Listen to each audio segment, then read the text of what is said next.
Guys, meron na ulit tayo ng favorite nyo, kaya huwag ka na magpapahuli. I got you ulit.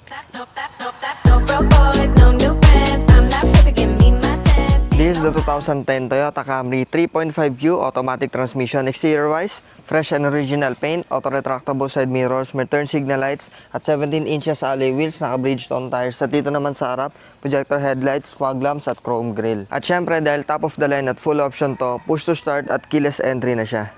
At ang biggest flex ko dito sa kotse na to, intact pa yung conduction sticker niya since nung nabili siya ng brand new. At dito naman sa pinakalikod, LED taillight na siya, chrome garnish, rear sensor, rear camera at sa trunk.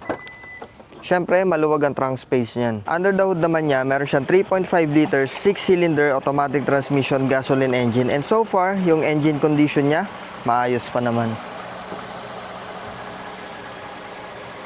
At tingnan nyo guys kung gaano kapino at katahimik yung engine niya. Isang magandang senyalis yan na very healthy itong makina na to. At dito sa interior, grabe, wala akong masabi. Intact na headliner, intact na leather seat, intact na steering wheel, intact na dashboard, intact na wooden panels. At pagdating sa mileage, 91,000 kilometers pa lang yung tinatakbo. At pag dito ka umupo sa second row seat, para kang mayor. And lahat ng electrical and power features niya, gumagana naman lahat. At check mo yung leather quality dito sa second row seat, parang hindi pa nauupuan. Kaya ako naunahan ka sa mga Camrys natin before, it's your time to shine. For only 395,000 pesos lang. Dito sa atin, may peace of mind ka. Peace out.